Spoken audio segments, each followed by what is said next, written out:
안녕하세요. 코인우먼입니다. 오늘은 2023년 10월 30일 월요일입니다.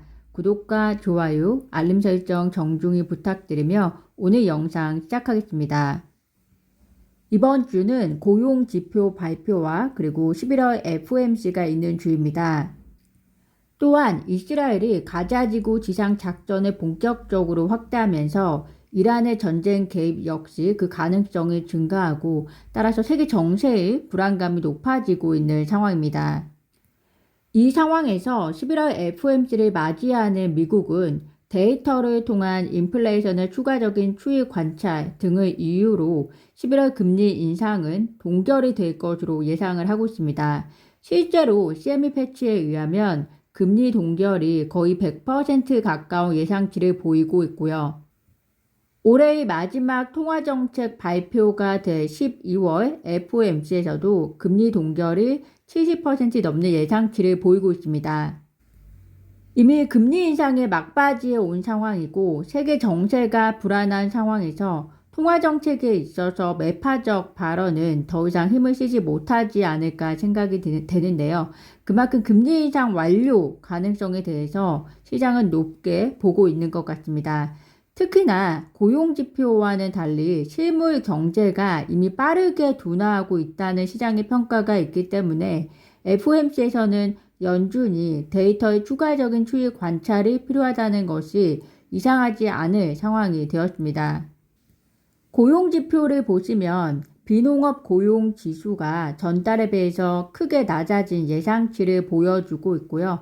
다만 임금 상승률은 지난달 데이터의 0.2% 상승에 비해서 전달 대비 0.3% 상승의 예측치를 보여주고 있는 만큼 임금 상승에 대한 지표도 꾸준히 보시면서 인플레이션의 하락 속도를 가늠해 보셔야 할 것으로 보입니다.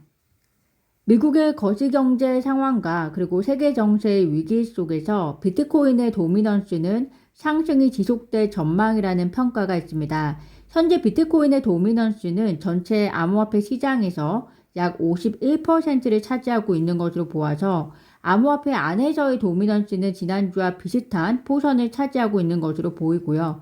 다만 자산의 포트폴리오 측면에서 국채나 증시의 투자 포션이 비트코인으로 옮겨오고 있다는 평가도 있기 때문에 참고하시면 좋을 것 같습니다. 브래디 갈링하우스가 X에 남긴 글이 화제입니다. 브래디 갈링하우스는 제이 클레이튼, 즉 전 SEC 위원장의 인터뷰를 이야기하면서 이 과거 동영상을 보면 지금도 피가 끓는다고 하는데요. 제이 클레이튼의 과거 인터뷰 내용은 규제 당국, 즉 SEC는 그들이 기업에 대한 강력한 법적 근거를 가지고 있는 경우에만 이들 기업을 찾아내야 한다라고 이야기를 했었습니다. 즉 제이 클레이튼은 SEC 위원장을 떠나기 하루 전에 리플과 리플 임원들을 기소한 사람으로서 브래디 갈링하우스 입장에서는 이런 발언했다는 것 자체가 매우 위선적이라고 생각이 드는 것 같고요. 당사자 입장에서는 또 어떻게 보면 피가 끓을 만도 하는 것 같습니다.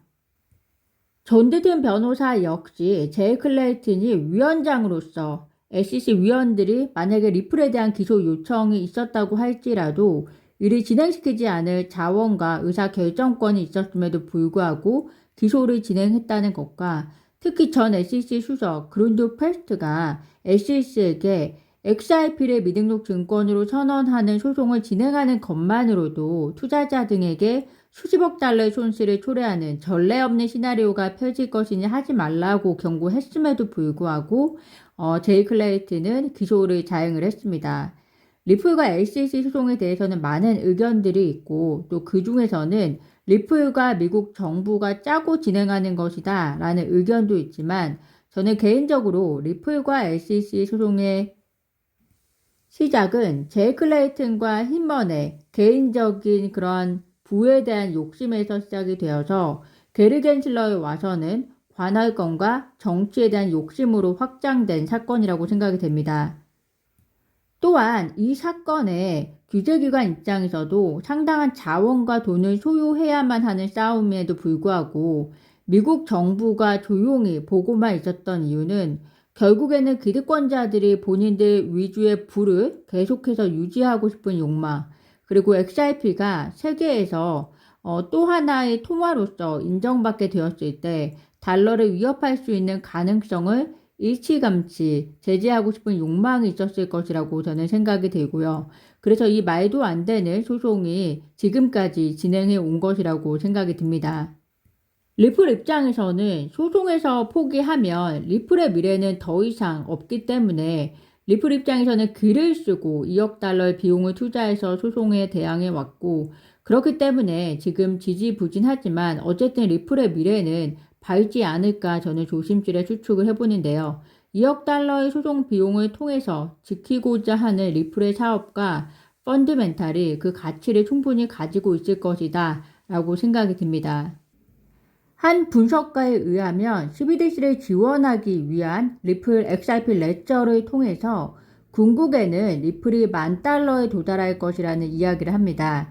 현재 약 130개국이 CBDC 잠재력을 연구하고 있고 그 중에서 일부는 파일럿이 진행하고 있고 또 일부는 또 리플과 파트너십을 맺고 진행하고 있는데요.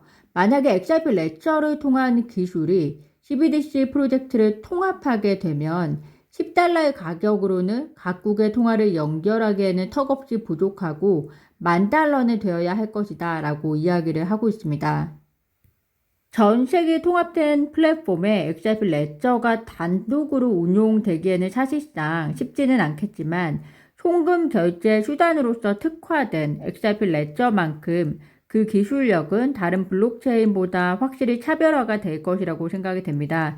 따라서 궁극의 130개국 중에서 일부 나라들부터 XRP 레저 기술을 활용하고 비용 경제적인 기술의 이점의 매력을 느낀 다른 나라와 기관으로까지 확산이 된다면 XRP의 가치는 장기적으로는 충분히 증대될 수 있지 않을까 기대를 해봅니다. 오늘 제가 준비한 소식은 여기까지입니다. 오늘도 영상 시청 진심으로 감사드리고요. 구독과 좋아요, 알림 설정은 코인 의원에게 큰 힘이 됩니다. 감사합니다.